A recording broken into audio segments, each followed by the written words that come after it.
Hello, it's Kevin Thompson. Thank you guys for joining the 980s podcast hosted by yours truly. As I just mentioned, as I always say, subscribe to the channel. As I always say, go and get my book, MLB to CFP, live on Apple and Amazon. If you have any questions, comments, or concerns, you can email us at info@9icapitalgroup.com. Send us your questions, or you go to the website at www.9icapitalgroup.com. Schedule your appointment. As you know, we're here to do what?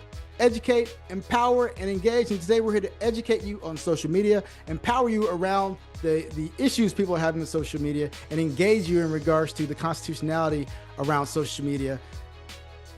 Social media, Constitution, and you possibly losing your job. That's what we're here talking about today.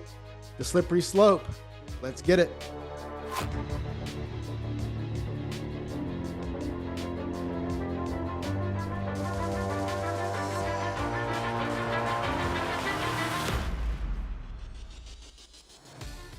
So let's talk about freedom of speech and the professional consequences, the risk of social media activity, and how to safeguard your career in this digital age. So the first thing I want to talk about is freedom of speech versus freedom of consequence. So let's talk about the concept of freedom of speech. The First Amendment protects us from government censorship, but doesn't shield us from consequences imposed by private entities like our employers. A couple of examples could be you post something on social media, and then a week later, your employer brings you in and they said, hey, we saw this on your social media feed. We're going to give you a warning and this, that, and the other. It's tough. It's tough because there needs to be a line drawn, and this is where it's going to get murky here in the future. I guarantee you there's going to be some Supreme Court cases moving forward against this, because a lot of people are losing their jobs because of the ambiguity of these contracts that they sign with these employers, and the conduct detrimental to the organization. So there's going to be a lot of Supreme Court cases moving forward on this very issue.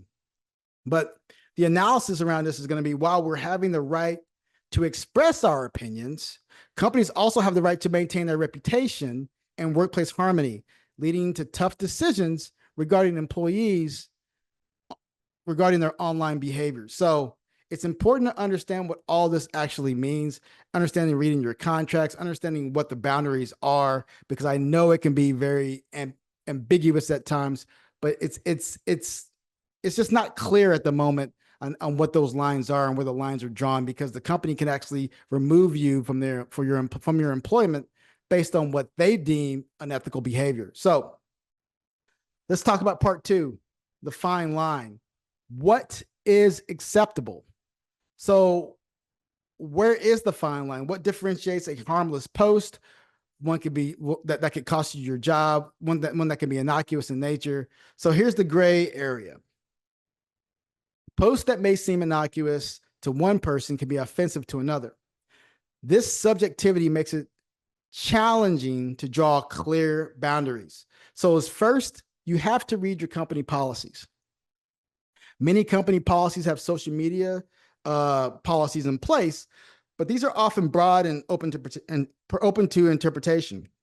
This ambiguity can lead to employees being punished for seemingly minor infractions. So, for example, you post something over the weekend between you and your friends, and next thing you know, it gets screenshotted somewhere, or somebody that you're friends with may be friends with someone else who's friends with the employer all of a sudden, and the employer sees your comment. Maybe you made a comment about a football play or something, and then boom, all of a sudden, hey, you're in the office on a Monday morning explaining why you were mad at the Cowboys on that 4th and 8 that they didn't convert.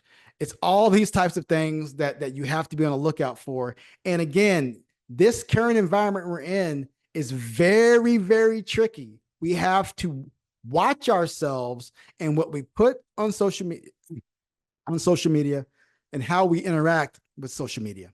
So what I'm going to do right now is give you 4 practical tips to protect yourself and how to engage in social media. So 1 is going to be about your privacy settings. Review and adjust your privacy settings regularly. Ensure your personal posts are visible only to trusted individuals on your Facebook pages and other means you use in the social media atmosphere. Now, it's also good to know who your friends are friends with and see who they're engaging with as well. Because if they're engaging with other people that are outside your purview, it's important to know who they actually are as well. Because the last thing you want is to have someone who doesn't like you at work or something that happened at work and they're wanting to go into your social media feed and start just blasting you out for all the things that you posted, regardless of if they're innocuous in nature or not. Two, think before you post. Consider the potential impact of your words and whether they align with your professional image. Also, understand that what you post is not just you posting, but the people that you are engaging with are posting. Friends of a feather flock together, and you could be a victim of the people around you. So understand you don't want to be a victim of circumstance. You don't want to be a victim of your environment. Please understand that when you post, where you post, and how you post, you are now aligned with that particular post, and people can use that against you. Also, maybe a little bit of an outside tactic, but you can use separate accounts. Maintain separate personal and a separate professional account that delineate your public persona from your private life. It's important to do that because you want to have a professional one, and then you can have a personal one with strictly with your friends. It's important to do that as well. But again, I like to say what you say in one should be said in the other as well. And you need to kind of align those lives because you don't want anyone to come back and use something that you said personally against you professionally. And finally, know your company's policy, familiarize yourself with your employer's social media policy and adhere to it. Now, one thing I want you to understand is this. There's going to be a fine line around all of this. I believe in the future, this is going to go to more of a Supreme Court issue because there's going to be some people that have been let go for jobs for just cause, but people are going to feel like they were let go unfairly, and they're going to use their ambiguity and all of the legalese inside of their contracts to offset themselves and be able to use that language to basically absolve themselves from any discriminatory activity that would be deemed unfair. It's important to understand what you're getting yourself into and why. So the reason why I'm bringing this up is because right now we're in a world where we have this culture of groupthink. I believe it's you have to fall in line with the corporate's beliefs if you're going to work with them. You have to fall in line with you may have to separate your personal beliefs with the corporation that you're working with. It's very, very difficult situation because your beliefs, whether it be religious, whether it be scientific, what have you, it can definitely put you outside the purview of the company because you may not believe like they believe, and they could use that against you. So you have to understand, when you're aligning yourself with the company, do they hold your core values? And that's why it's important. People right now are using that as, hey, does this company align with my core beliefs? But here's another thing. So for example, there was a thread that was going along, and an advisor that I was that I don't work with them or anything like that, but an advisor said, hey, you know what? This company is shooting out ads and emails and things like that to my clients, but I don't agree with what they're putting out there, whether it be some holiday, whether it be some what have you. He didn't agree with what they were sending his clients, and his clients didn't agree with what they were being sent. So it has to be some kind of I guess a coming together and an understanding of, hey, you know what? The company has this belief. Do you have those core beliefs? And if you don't, maybe you need to align with a different company altogether. So let's go back to the groupthink and the personal beliefs conversation. Here's some discussion points. Diversity of thought. Companies benefit from a diversity of thought, but there is a growing trend of employees feeling pressured to conform to a narrative. This is something that has been very, very prevalent in today's society. If you don't conform to a corporation's belief, you may be pushed out of that corporation. And how they do it, like I said before, they may go into your social media threads, find anything that they deem that's against their corporate bylaws, and then ultimately get rid of you. That's one thing. Next one's going to be risk. Discuss the risk of being open about political, social, and religious beliefs and the potential backlash. That's important as well because, again, Not everybody thinks the same. Not everybody believes the same. Not everybody has the same core opinion, especially politically these days. So it's important to have these conversations openly to basically get rid of all of the nonsense that you're hearing in today's environment. And then, of course, legal protections.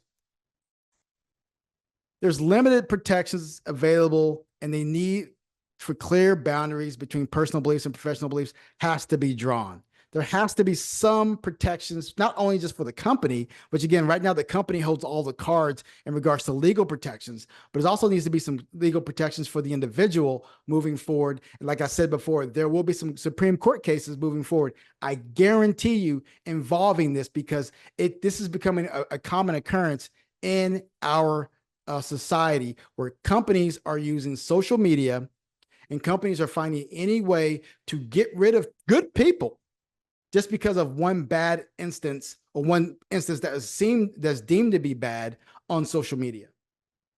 So I wanted to have this conversation today because I'm seeing this more and more, especially on social media, where an individual may post something over the weekend, or something may have happened to them, or an individual may post something over a game or what have you, and it comes back to bite them in the ass on the following week.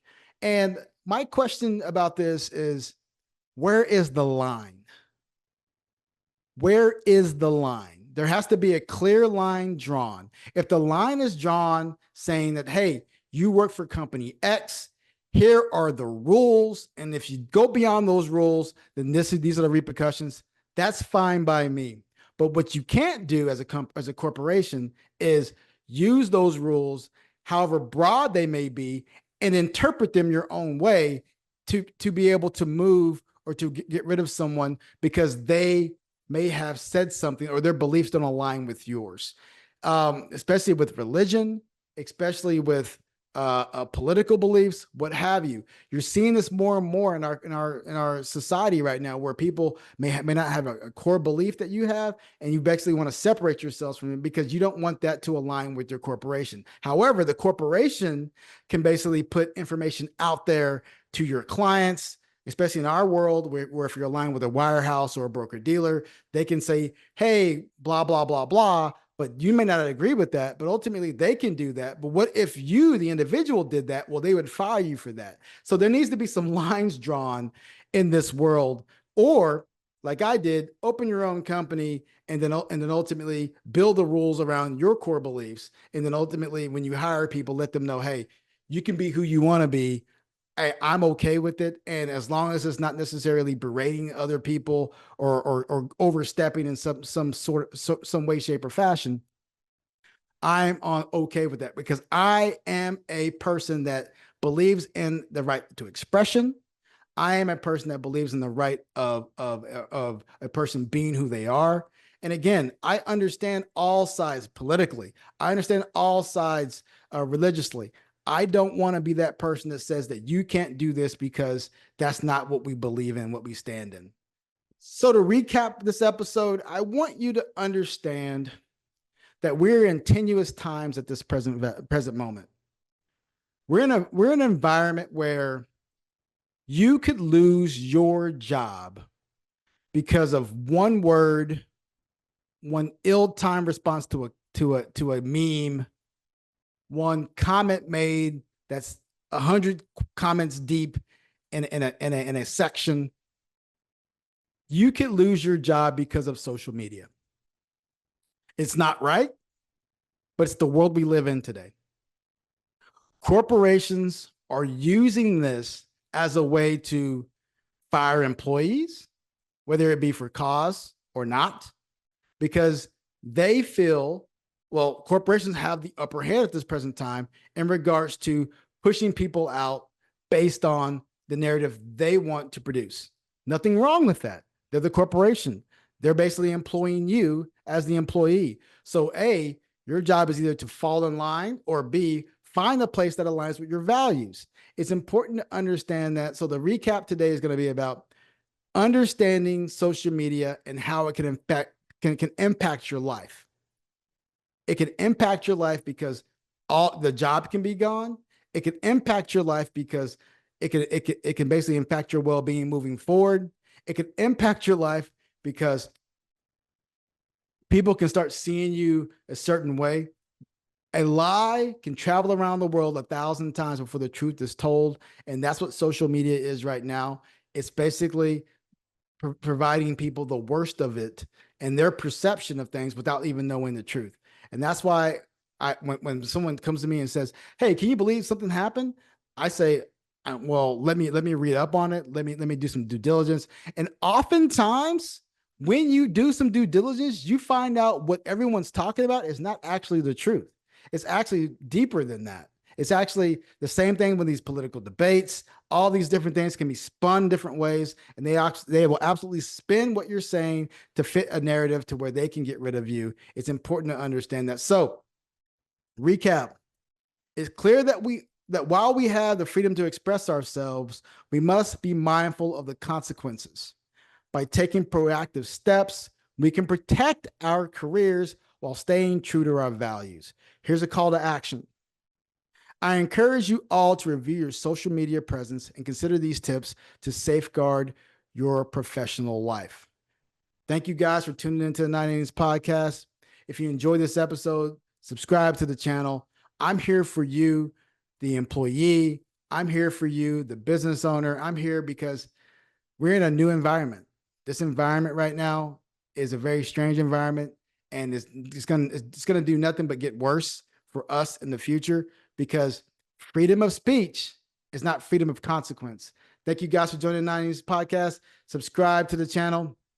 Go and get my book, MLB to CFP, live on Apple and Amazon. You have any questions, comments, or concerns, you can email us at info@9icapitalgroup.com. Send us your questions, or you go to the website at www.9icapitalgroup.com. Schedule an appointment.